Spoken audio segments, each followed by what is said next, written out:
Her hand locked around the edge of the conference table so hard I could see the white spreading across her knuckles before the principal even finished the second sentence. She didn't say anything. Her mouth opened and nothing came out. That was the moment, the principal still holding the phone, the transcript on the desk between us, and my mother-in-law realizing that every word she had said into that phone had been captured, logged, and was now being reviewed aloud by the woman who ran my daughter's school. But I'm getting ahead of myself. Let me tell you how we got here. If stories like this one stay with you, subscribe. I'll be right here when the next one is ready. The principal's office smelled like old coffee and copy paper, the kind of room where difficult conversations go to get official. I had arrived 8 minutes early. I had the folder.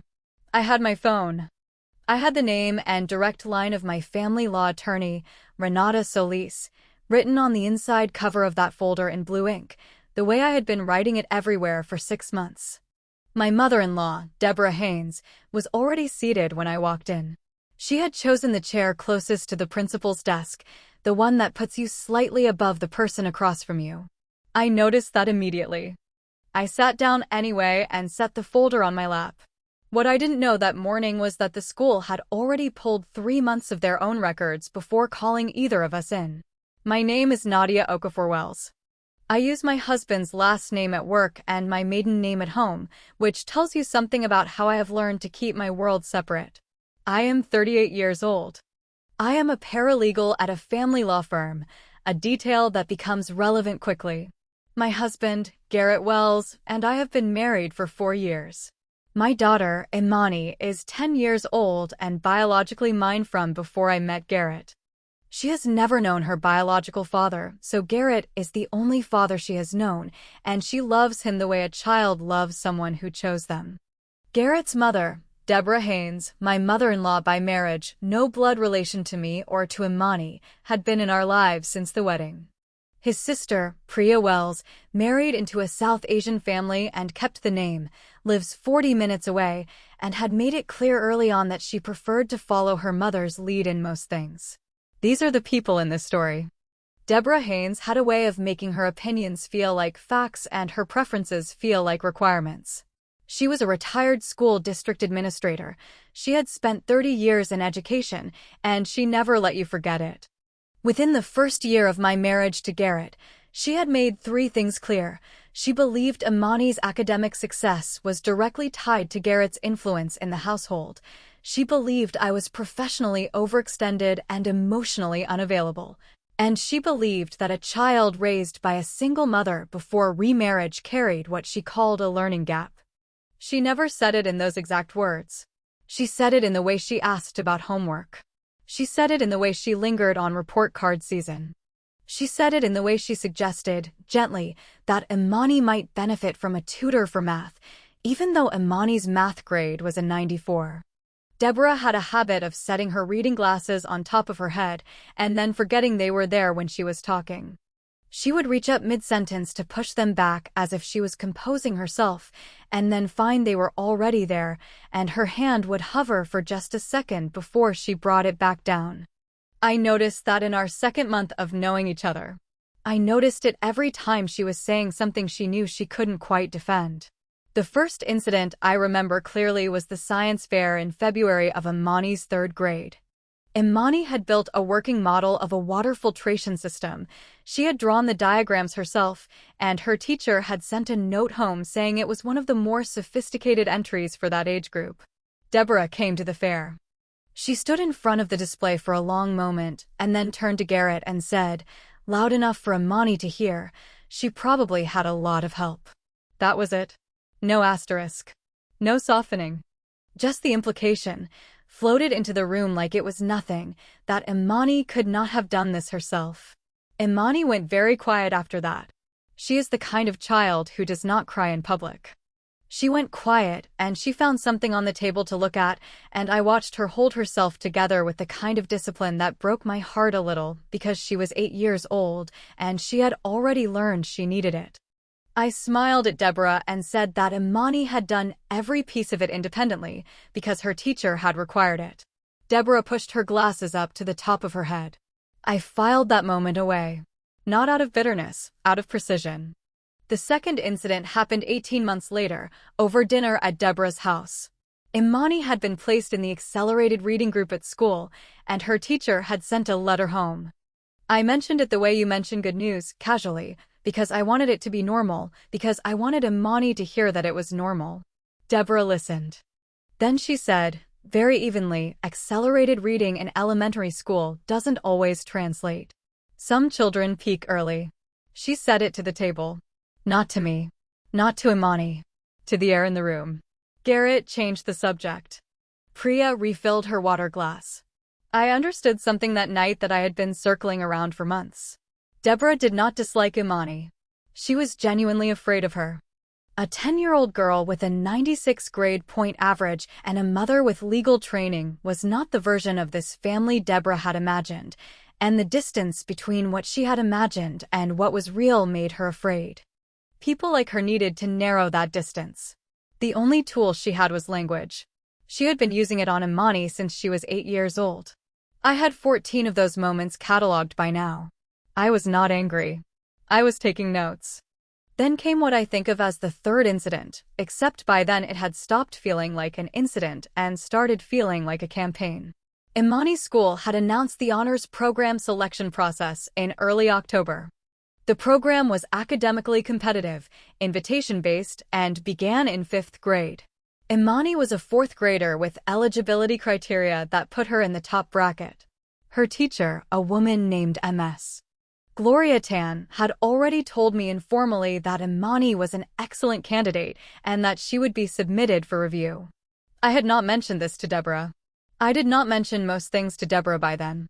3 weeks into October, I got a call from the school's academic counselor, a man named Jerome Adler. He was polite and careful in the way people are when they are not sure how a parent will receive what they are about to say.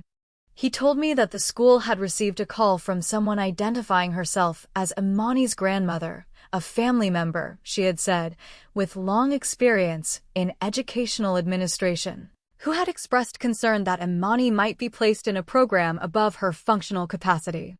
He said the caller had described Imani as, and he paused here, too limited for the honors program. He wanted me to know before the review committee met. I asked him if the call had been recorded. He said the school's main line recorded all incoming calls. I asked him to preserve that recording. He said he would. I did not call Deborah. I did not mention it to Garrett that night. I made dinner, helped Imani with her reading log, and waited until she was asleep. Then I called Renata Solis. At school pickup the next week, Deborah was there. She had offered to help with pickup on Wednesdays, and I had never found a reason I could state out loud to refuse. She was standing by the entrance, with that particular expression she used when she was about to be magnanimous. She told me she had been thinking about Imani's workload and that she hoped the school wasn't pushing too hard. Some children just need more time, she said. There's no shame in the standard track. She reached up toward her glasses, found them on her head, and brought her hand back down. I told her I appreciated her thinking of Imani. She had no idea that Jerome Adler had already emailed me the call log.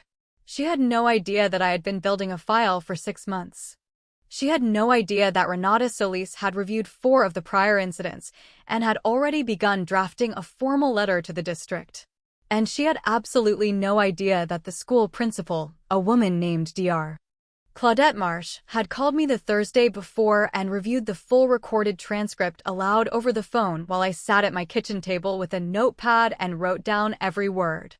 But then Principal Marsh asked us both to come in, and everything I had been waiting for shifted into place. Renata Solis had a corner office on the 14th floor of a building downtown that smelled like climate-controlled air and expensive paper, and the first time I walked into it, 8 months before the principal's meeting, I had brought a manila folder with 19 printed pages inside. Call logs. Dates. Verbatim notes I had typed into my phone within minutes of each incident, time-stamped, formatted the way I had learned to format documentation in 4 years of working family law cases. Renata had looked through every page without speaking. Then she had set the folder down on her desk and said, very calmly, "You've been doing my job for me." I told her I had been waiting until I had enough. She said I had more than enough. What I had built quietly and on purpose. When Garrett and I married, I had already been working family law for 6 years. I understood, not theoretically but professionally, how quickly informal arrangements became legal vulnerabilities, and how many women sat across from attorneys like Renata and wished they had started documenting 3 years earlier. So I had opened a college savings account for Imani when she was 7, before the wedding, structured in my name alone. By the time Deborah made her call to the school, that account held $42,000. I had a financial advisor, a woman named Denise Kwan, who managed it alongside a small investment in a rental property I owned outright, a 2-bedroom unit 40 minutes from the city that I had purchased 2 years before I met Garrett. On the salary I had saved across 3 jobs and 1 very lean year. I had not mentioned either of these things to Deborah. I had not mentioned them to Garrett's sister Priya. I had mentioned them, once, quietly, to Garrett, and he had told me he thought it was smart and asked no further questions, which was one of the reasons I had married him. The reason I kept it private was not complicated. I had watched enough cases move through our firm to know that financial independence, in a family system built on dependency, reads as threat. Deborah Haynes ran her family through the architecture of need. Garrett called her every Sunday. Priya deferred to her on school decisions for her own children. And from the first year of our marriage, Deborah had been quietly positioning herself as the person Imani's educational future ran through, the one with experience, the one with contacts, the one who knew how these systems worked. If she had known about the savings account, she would have found a way to insert herself into it. If she had known about the rental property, she would have reframed my financial independence as evidence that I was prioritizing money over family. I had seen that move before. I was not going to hand her the opening. Denise Kwan had called me in early November, 2 weeks after the call from Jerome Adler, to review the account's quarterly performance. We met at a coffee shop near her office because I preferred not to have financial paperwork move through the house. She walked me through the numbers, and I was sitting across from her when Priya texted asking if I wanted to join her and Deborah for lunch that Saturday. I looked at the message, then at Denise, and I told Denise I needed 1 more minute.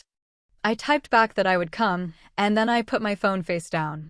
That Saturday, I arrived at the restaurant to find Deborah already seated, glasses on top of her head, looking at the menu with the focused expression she used when she was pretending not to have an agenda. Priya was across from her, scrolling her phone. We ordered. The food came. And then Deborah, without looking up from her plate, said, "I was talking to a woman from my old district last week. She said the teachers at Imani School have very limited resources for students who need differentiated support. I just want to make sure you're thinking ahead." About options. I cut a piece of my food and said that Imani's teacher had been very communicative this semester. Deborah set down her fork. What I mean is, if she ends up needing remediation later, it's better to identify it early. I've seen a lot of parents wait too long. Her hand went up toward her glasses, found them, and came back down. Priya said, gently, "Mom is just saying it's good to have a plan." I said that I agreed. I said I had been doing a lot of planning lately. Then I asked how Priya's kids were doing in their programs, and the conversation shifted, and I watched Deborah's expression recalibrate, the particular kind of recalibration that happens when someone expected a reaction and didn't get one.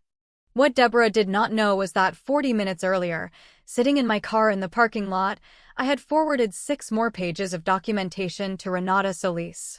The timestamp on the email was 11:47 in the morning. Deborah had called the school on the 14th of October. I had been adding to the file every week since. The second close call happened at Thanksgiving.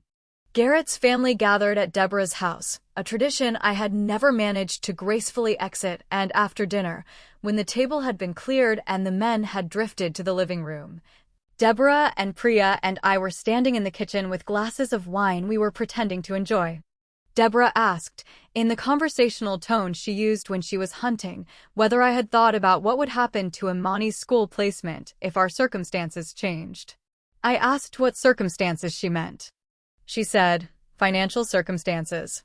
Life is unpredictable. I just want to know you have a plan that doesn't depend entirely on Garrett." Priya studied her wine glass. I said, I've always had my own plan. Deborah tilted her head.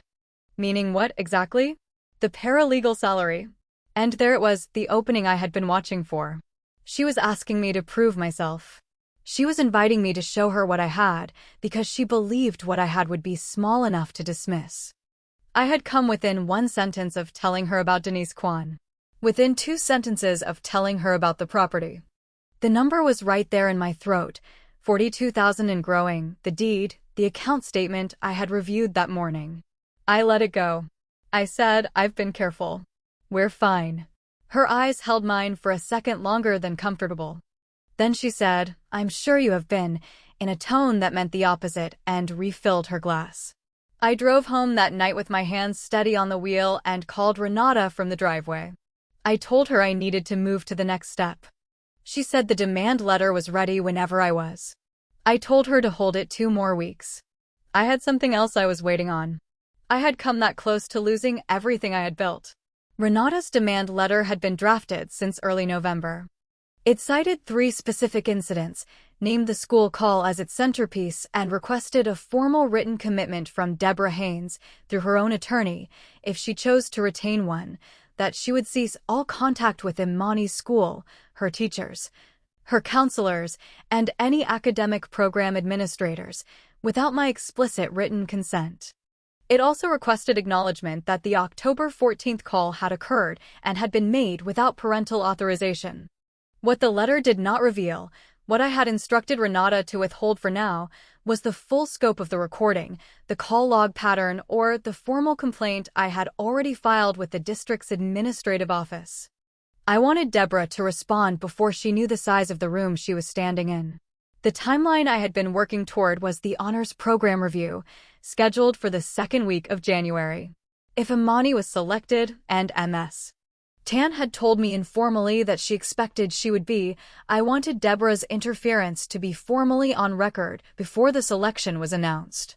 That way, any future attempt Deborah made to reopen the question of Imani's placement would land against a documented pattern rather than a single incident. Renata had agreed that timing was everything.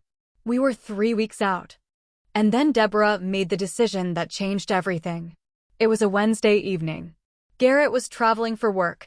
He was in Ohio for 3 days, a quarterly site visit for the engineering firm where he worked. Imani was at the kitchen table doing her reading log. I was in the next room going through work files when my phone rang.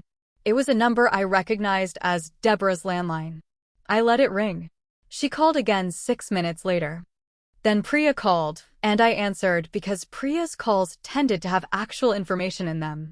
Priya's voice was low and careful, the way it got when she was delivering news she didn't want to deliver. She said, Mom contacted the district office today.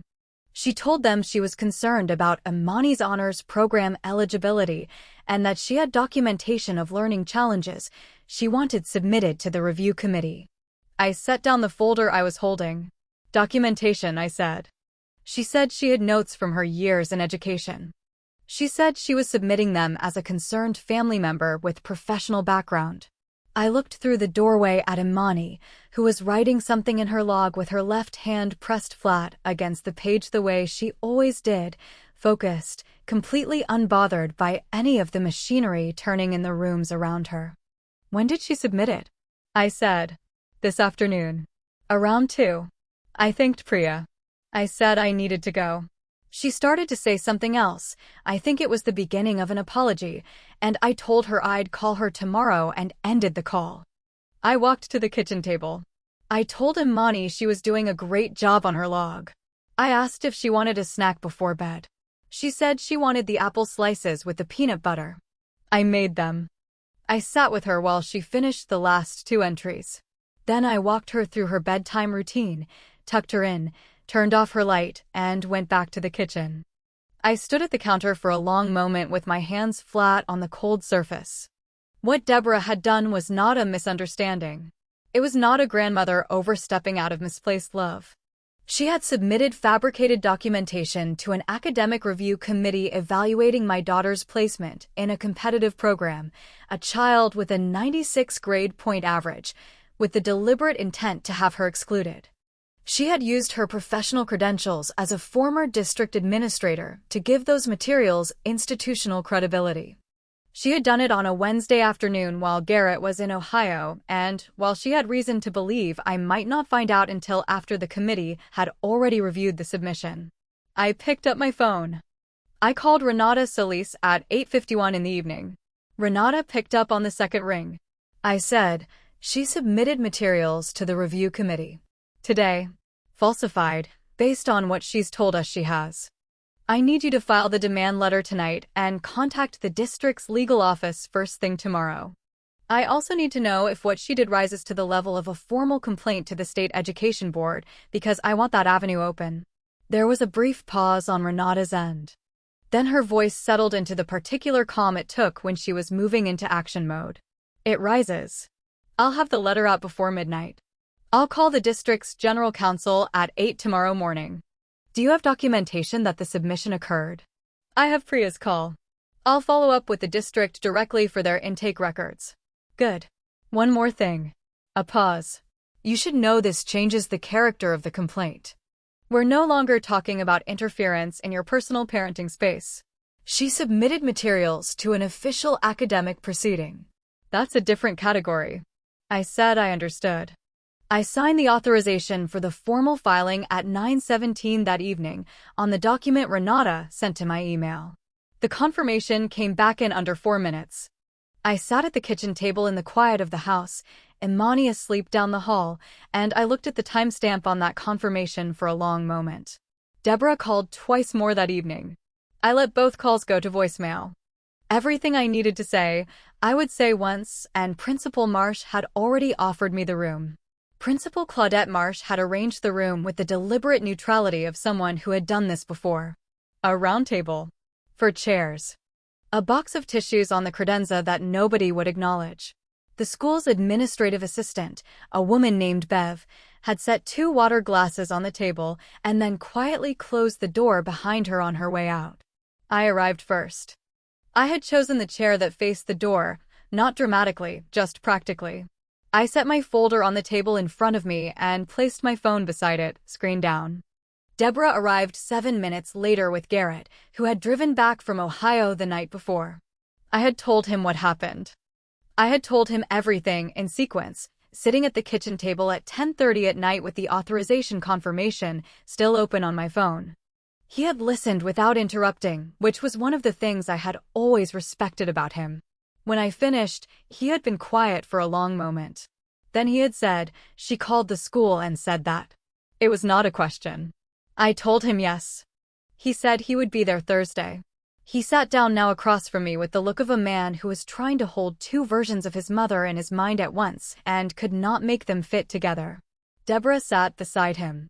She was wearing the kind of outfit she wore to things she considered official: structured blazer, pearl earrings, hair set.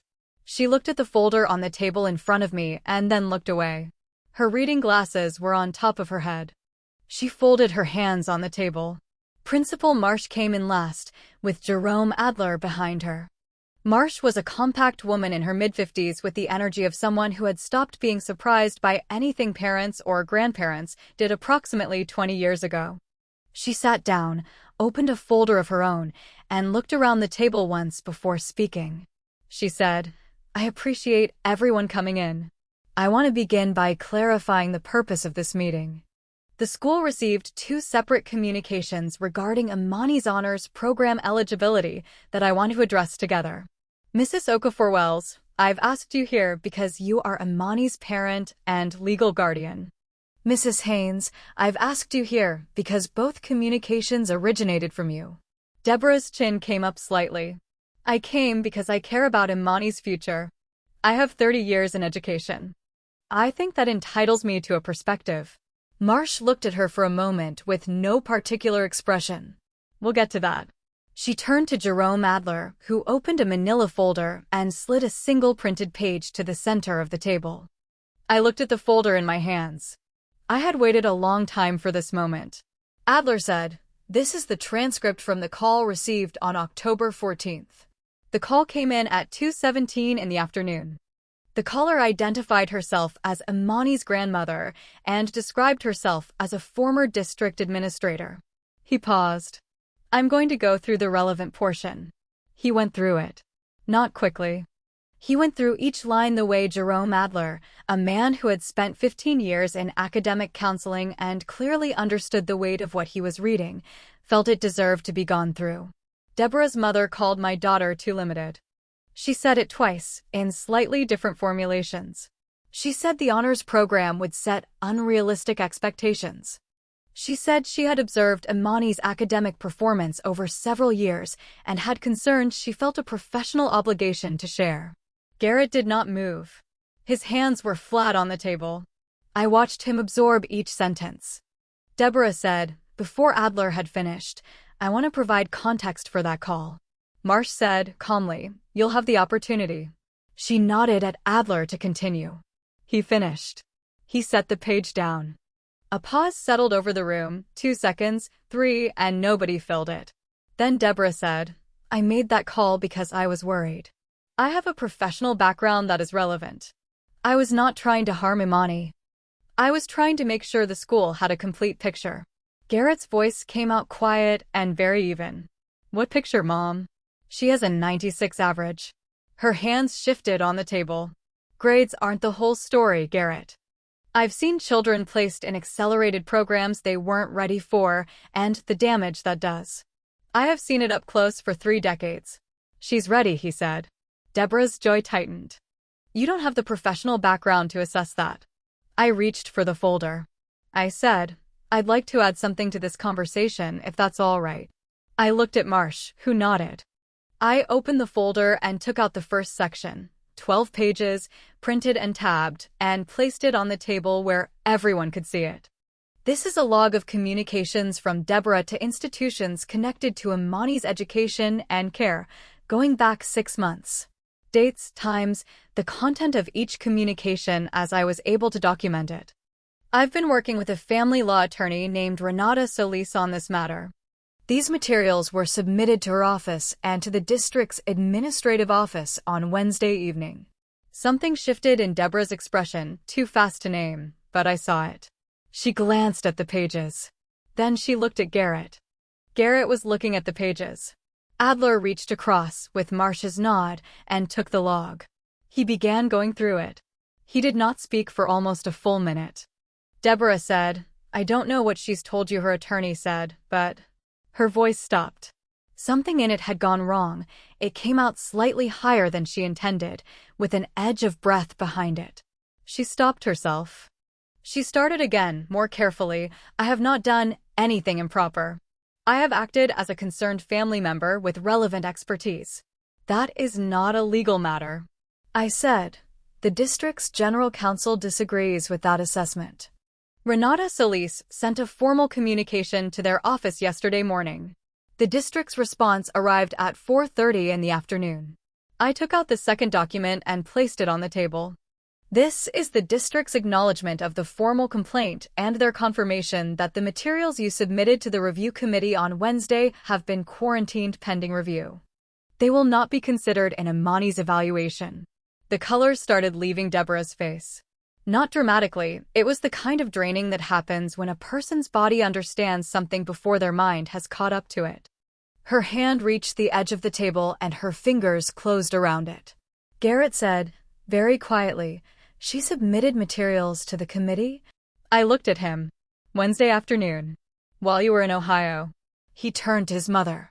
She did not look at him. Her eyes were on the documents in front of Adler. An enabler's move Priya would have made, but Priya was not in the room.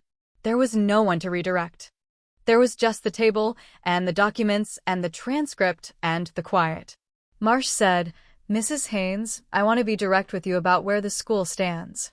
Imani is one of the strongest academic candidates we have reviewed for this cohort.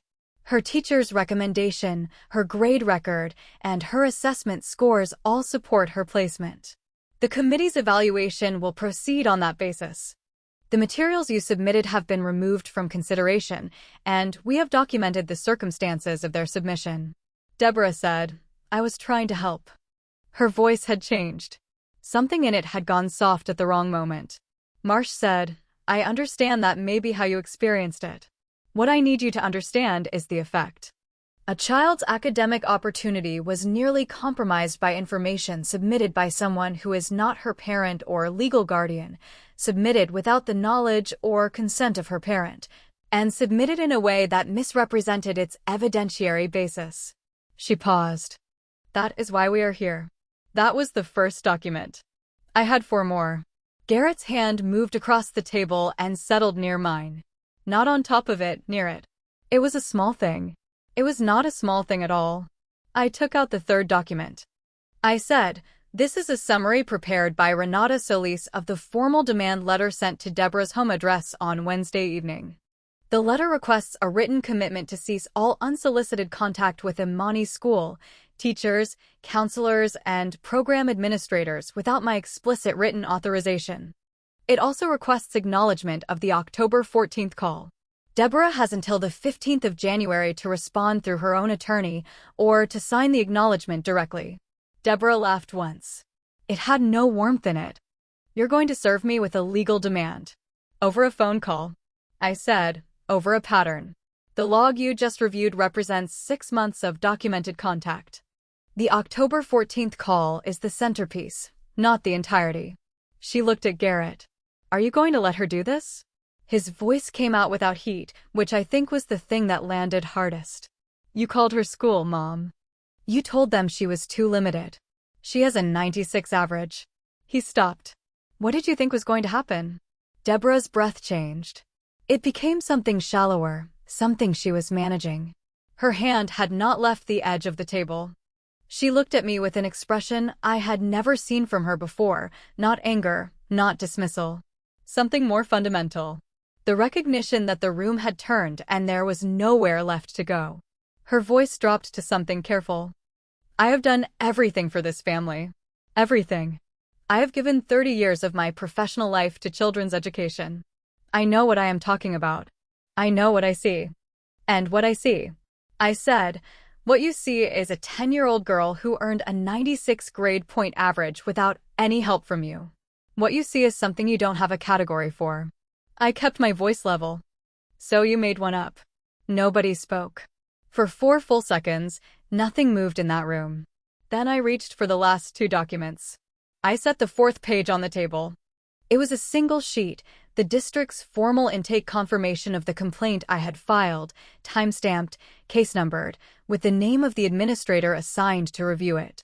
I set the 5th page beside it. This one was different. This one was not about Deborah's conduct toward the school. I said, this is a record from the savings account I established for Imani when she was 7 years old. It currently holds $42,318. It is structured in my name alone, independently of any household account.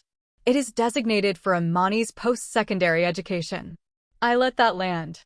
I wanted in this room's record that this money exists, that it has always existed, and that Imani's educational future does not depend on the goodwill of anyone who is not her parent.